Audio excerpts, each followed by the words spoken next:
I'm the horror movie guy with the horror movie uncle. and our special guest today. Just named special guest.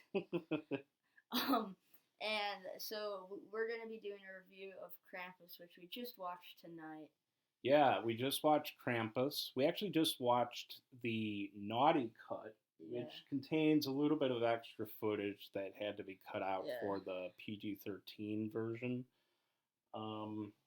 Don't ask me exactly what was cut out because I'm not entirely certain, Yeah, I but don't really know. I think it was a little bit of the violence and maybe some other stuff too. But yeah, so do you want to go over maybe like just Sure, some of the... I'll do the kind of premise. So this kid writes a letter to Santa, and his cousins make fun of him for it, and then he gets all pissed off, and then he ends up tearing the letter up and chucking it out the window. Then he later that night, a snowstorm happens. They get locked into their house, and then when his sister goes missing, they go out and look for her. But then something in the snow starts to attack them, and slowly, more and more strange things happen until they get attacked by little creatures such as like a gingerbread cookie, a Jack in the Box, some owl-looking thing. It's sort of all implied that the creatures are like minions or representatives of Krampus. Yeah. Now, Krampus actually is based on a real folklore from Germany in that area, like Bavaria and everything. Yeah. So it is based on actual folklore from that area. It is sort of like the anti-Santa Claus that's more about punishing naughty children than, the Saint Nicholas is. But this is a really, really good Christmas horror movie.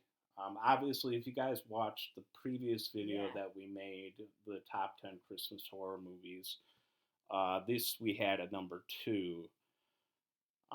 So this is a really, really good. Really good, yeah. Yeah, I think what makes it kind of good and fun, like a kind of a good sort of Christmas movie, is the whole first half is kind of dedicated to kind of being homage to like the old classic Christmas feels that you'll get from some of the I think they'll do sort of kind of allusions to like the National Lampoon sort of characters. There even is like direct references to Christmas Vacation with the little advent calendar that the one character has that opens the little windows. And there is one character that's highly inspired by National Lampoon's character who lives in the RV. I forget his name. Yeah, Eddie. Who also is like. I think that's the David Koechner character. By the way, this has a great cast. Adam Scott, Toni Collette, David Koechner, Alison Tolman, Conchata Ferrell. Really, and a bunch of really good child actors as well. Who I think for the most part this is their debut film. But yeah, really, really good performances all around. And there's a reference to a Trick or Treat when Max opens up his old Halloween stash of candy. You can see I'll put up a picture. You can see the lollipop that Sam uses, and you can also see like the granola or candy bar, which has the razor. Yeah, Michael Dougherty, which I believe that's how it's pronounced, directed this film and also directed Trick or Treat as well. So there are, there's that reference to Trick or Treat in this movie. It's neat if you didn't like the sort of anthology of multiple storylines feel of Trick or Treat. This is still a departure from that. Yeah, he hasn't directed that many movies, but the ones that I've seen of his are actually really good. He's, I think he did a Godzilla movie, which I saw, which I liked. The two I've seen, Trick or Treat and this one, both really good horror movies. Yeah. Another thing which is really interesting is that it does make some references to full moon movies. Yes. In particular, it makes references to the Ginger Dead Man. With there's several gingerbread cookies that are, anthropomorphized and that go off and start attacking people, and the demonic toys as well. Yeah. Like the bear and the owl. The baby doll and the Jack in the Box, and even the robot from the demonic toys. So if you guys are at all familiar with full moon movies, this really is packed with references and just nods to Christmas movies and to other horror movies and to a lot of different things. If you've seen it more than once, you definitely will pick up on more and more things that this movie has in it. Because definitely the first time we've seen it, I don't think any of us noticed the Trick or Treat references. I don't think I even noticed this time, to be honest, but I'll have to go back and look at that. I saw it this time. For sure. I always appreciate a movie that'll try to use practical effects whenever possible. Yes. Yeah. This did, I think, for the most part, use I think some of the monsters, like the gingerbread cookies, I think, were CGI. Yeah. But no, those were actually real. They were real gingerbread cookies. There's no Gary Busey. Yeah, but like the elves that attacked, they were all practical, and the Jack in the Box was practical. Yeah. The baby doll, the robot, they were all practical. Krampus was, I think, for the most part, a practical creature design. Yeah. Probably enhanced with CGI, but I think for the most part it was pretty much just a practical monster. I think some of the breath for the winter, you could tell was probably kind of a CGI thing. And talking about the winter and everything, the set design on this is really, really good. You really do get a sense, especially when they go outdoors, that it's like a winter wasteland. And everything, and that it's really cold, and that they're just kind of out there by themselves. This neighborhood is just sort of deserted, and it's really cold, and that there's something has happened. I think maybe it even is implied that they're in some sort of alternate dimension or something happened. It's very open. Yeah. I think that especially with the ending, and I'm going to be spoiling the ending right now, so if you haven't seen it, click off, because I'm going to be spoiling the ending.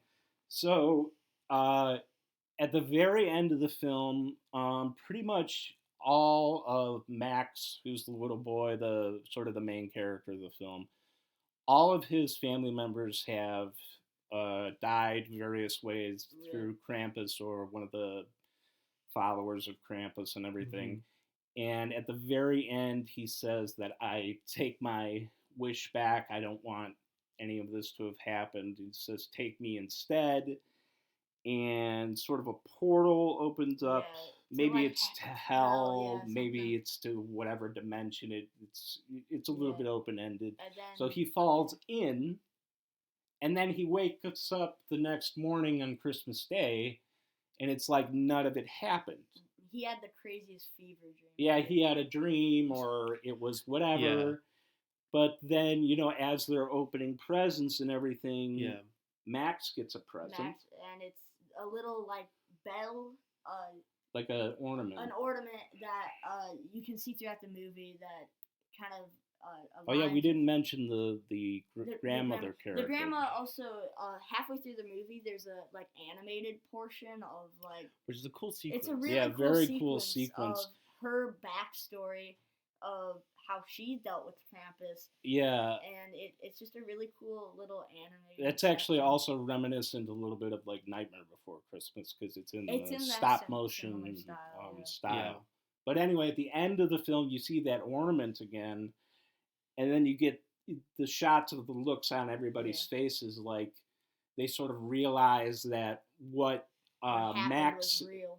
is what Max saw was real. What they experienced was real. It wasn't really a dream. And then the camera pushes back from the house. And almost like the Men in Black style. Exactly. Like if you've seen the end of Men in Black, it pushes back, and it shows that it's all in a snow globe, and that it's in Krampus's workshop, whatever. And there's like hundreds of there's hundreds of other snow globes. So how many other families has he done this to? And who knows?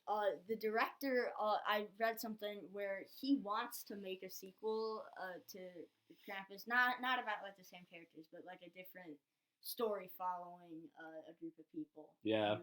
And like they could easily do that because they show like hundreds of snow globes, so they. Yeah, there could be many different stories. Yeah. He's also mentioned he wants to make a sequel to Trick or Treat. I know. So don't hold your breath. For a long time, it's been even longer since This has been Krampus was 2015. Yeah. Trick or Treat was 2007. So I don't know if either is going to happen at this point, but. There's always hints that Trick or Treat's getting a sequel, but I've never seen it. Like around Halloween, they'll be like. So Trick or Treat. Is the sequel happening this year? Yeah. So check back with us in like another 5 years, and we'll see. We'll do a review on that. Yeah. But anyway, it's a great. It's a great movie. It's a great horror movie. It's a great Christmas movie. Yeah.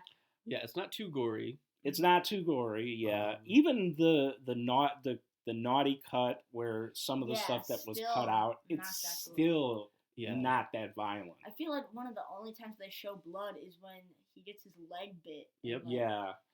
And like even that is not that bad. Yeah, the rest must be language. And I think there's some language.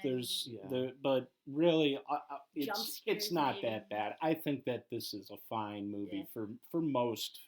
A lot of the young kids obviously they're gonna be a little bit too much for them, but like I think just like our special guest. I think it's close his eye a couple times. Just a little bit. But anyway, do we want to all right, do a rating? My personal rating, I think this is a 10 out of 10 Christmas/horror movie. I think it's just a great idea of a story. All the actors are very well acting. I don't know. The story's great.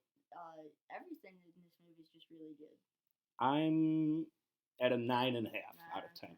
Almost there with you. I'm not going to quibble too much with anything, but there's just not quite 100% at 10 out of 10, but 9.5. It's still really like 9.5. Come on, people. Yeah.